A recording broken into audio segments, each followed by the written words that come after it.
একটা চুক্তি হয়ে গেল, ওসমানের সাথে মক্কাতে একটা চুক্তি হলো, ঠিক আছে আমরা মুহাম্মদের সাথে কি করবো, সন্ধি করবো। সন্ধিতে তো কোনো সমস্যা নাই, সন্ধি করতে সমস্যা হয়নি, সন্ধি করবো শান্তির জন্য, কি করা যায়।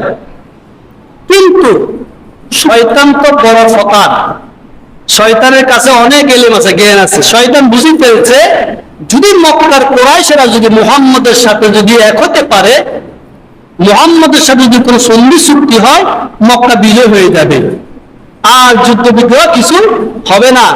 এই জন্য শয়তান ইতিহাস লেখে, তাফসীর লেখে, শয়তান মক্কার কুরাইশরা মুহাম্মদের কাছে খুঁজবার আগে শয়তান মানুষের শুরুতে হুদায়বিয়ার স্থানে যায়া ঘোষণা করলেন, হে মুহাম্মদ, ওসমানকে হত্যা করা হয়েছে। ওসমানকে কি? ওসমানকে তারা মক্কাবাসীরা হত্যা করেছে, মেরে ফেলেছে। এখন কি করবে? এই গুজব রটিয়ে দিলেন কোথায়? হুদায়বিয়ার সন্নিধে। আল্লাহ মুহাম্মদুর রাসূলুল্লাহ সাল্লাল্লাহু আলাইহি ওয়াসাল্লামের কানে যখন এই ঘোষণা পৌঁছলো, মক্কার কাফেররা মুহাম্মদকে, ওসমানকে হত্যা করেছে, ওসমানকে শহীদ করে দিয়েছে, এই কথা যখন পৌঁছলো, মুহাম্মদুর রাসূলুল্লাহ সাল্লাল্লাহু আলাইহি ওয়াসাল্লাম আর থাকতে পারেন না। কারণ আমি তো ওসমানকে পাঠাইছি চুক্তির জন্য, যুদ্ধের জন্য পাঠাই নাই। তারা আমার ওসমানকে কেন হত্যা করবে? কিন্তু বিশ্বনবী তো প্রথম বুঝে না, বুঝি কিনা? এবং বিশ্বনবী কোনো গায়েবে জানে না। এক শ্রেণীর লোক আছে তো মুহাম্মদ গায়েব জানে, কি জানে?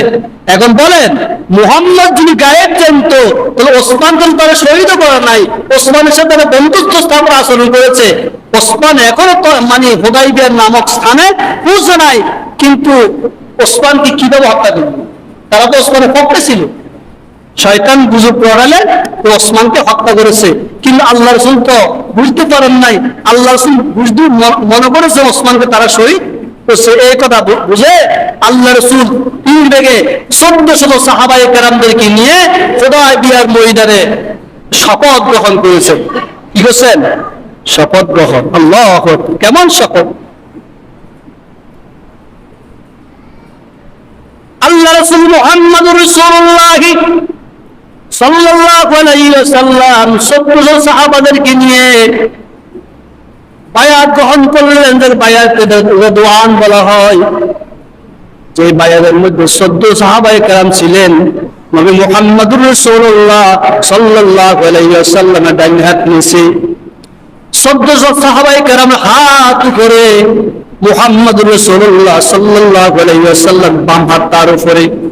আল্লাহ মুহাম্মদুর রাসূলুল্লাহ সাল্লাল্লাহু আলাইহি ওয়াসাল্লাম ঘোষণা করলেন, হে আমার সাহাবারা শোনো, এই হাতটি কার? এটা মুহাম্মদের হাত। ওই হাতগুলা কার? সাহাবায়ে কেরামের হাত। এই হাতটা কার? মুহাম্মদের হাত। না না, এই হাত মুহাম্মদুর রাসূলুল্লাহ সাল্লাল্লাহু আলাইহি ওয়াসাল্লামের হাত না, এই হাত হলো আমার ওসমানের হাত। আল্লাহু আকবার বলেন না। আল্লাহ রাসূল ওসমানকে কি বায়াতের ভিতরে শামিল করলেন। ওসমান যদি জীবিত থাকে, ওসমান রাদিয়াল্লাহু তাআলা আনহু 14 সাহাবায়ে কেরামের সাথে বায়াত গ্রহণ করেছেন। কাফের মুশরিকদের যুদ্ধ করে, ইসলামের জন্য, দ্বীনের জন্য যুদ্ধ করে তাদেরকে দাদার প্রতিশোধ দিবে।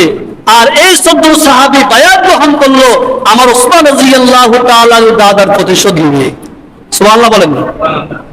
এ হলো সাহাবায়ে কেরাম রাদিয়াল্লাহু তাআলা আজমাইন, যাদের পক্ষে আল্লাহ রাসূল মুহাম্মদুর রাসূলুল্লাহ সাল্লাল্লাহু আলাইহি ওয়াসাল্লাম স্বয়ং যাদের পক্ষে আছে। ওই ওসমান কোনো আমানতের খেয়ানত করতে পারে না, ওই ওসমান কোনো অন্যায় করতে পারে না, পারে কিনা? খলিফাতুল মুসলিমিন 3 নম্বর খলিফা হযরত ওসমান রাদিয়াল্লাহু তাআলা আনহু। অনেক ইতিহাস, বিশাল ইতিহাস। বায়াত গ্রহণ করলেন। আল্লাহ রাব্বুল আলামিন বলেন, লাকাদ রাদিয়াল্লাহু আনিল মুমিনিনা ইয ইউবাইউনাকা তাহতাশ শাজারা। অবশ্যই আল্লাহ রাব্বুল আলামিন ওই সকল মুমিনদের উপর রাজি, সন্তুষ্টি, যে সমস্ত মুমিনা গাছের নিচে মুহাম্মদুর রাসূলুল্লাহ সাল্লাল্লাহু আলাইহি ওয়াসাল্লামের হাতে বায়াত গ্রহণ করলেন। আল্লাহু আকবার বলেন না। তাহলে এই বায়াতের সাথে আল্লাহ জড়িত। কে? আল্লাহ জড়িত। আল্লাহ বায়াতের উপর সন্তুষ্ট, বায়াতের উপর সন্তুষ্ট। আল্লাহ বলতেছে নবী এখনো বায়াত, এখনো অঙ্গীকার। একজন সাহাবী যদি শাহাদাত বরণ করে, একজন সাহাবীর দাদার প্রতিশোধ না পর্যন্ত হুদায়বিয়ার ময়দান থেকে আপনি লড়বেন না। আল্লাহু আকবার বলেন।